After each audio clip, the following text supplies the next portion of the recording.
అందరికి నమస్కారం. ఇలా మా ఇంట్లో కాకరకాయ చట్నీ పెడుతున్నాం. అది ఎట్లుంటుందో మీరు కూడా పెట్టుకోవాలి, మంచిగా ఉంటుంది. ఈ కాకరకాయ చట్నీకి తెల్లవి మంచిగా ఉండే కాకరకాయలు, గ్రీన్ కలర్ అది ఆకుపచ్చ కలర్ ఉండేడు కాకరకాయలు అవే మంచిగా ఉంటాయి చట్నీకి. దీన్ని మంచిగా కడగాలి. కడిగి మంచిగా ఒక బట్టపై పట్టి పొడి బట్టపై పట్టి తుడవాలి.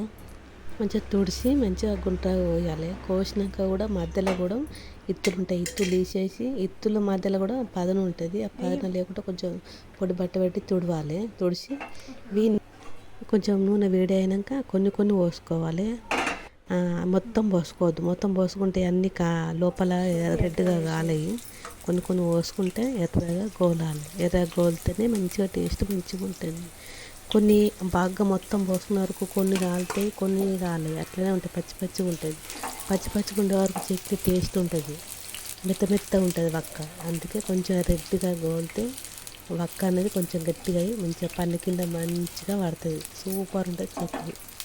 మంచిగా రెడ్గా గోలాలి. గోలితే మంచిగా ఉంటాయి. ఇవి ఒక ప్లేట్లో వేసుకోవాలి.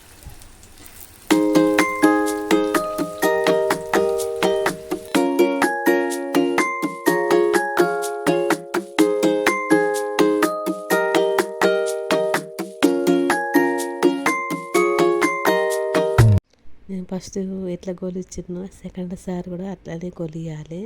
మంచిగా రెడ్గా గోలిచ్చి ఒక ప్లేట్లో వేసుకోవాలి. అదే ప్లేట్లో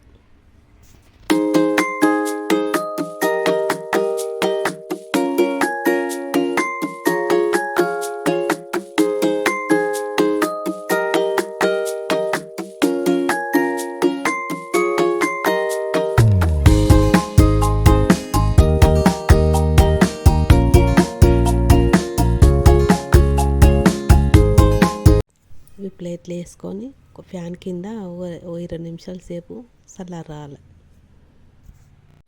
ఇప్పుడు మనం గోలిచ్చినాం కదా, గోలిచ్చిన దాంట్లోనే 5 నిమ్మకాయల రసం, 5 స్పూన్ల కారం, 2 స్పూన్ల ఉప్పు, 1 స్పూను అల్లం, హాఫ్ స్పూన్ పసుపు ఇవన్నీ వేసి కలపాలి. కలిపి బాగా కలపాలి.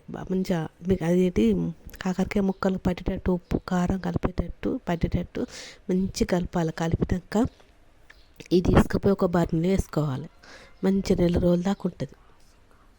కాసు దాంట్లో వేసుకోవాలి. ప్లాస్టిక్ దాంట్లో వద్దు, వాసన వస్తుంది. ప్లాస్టిక్ వాసన. కాసు దాంట్లో వేసుకోవాలి.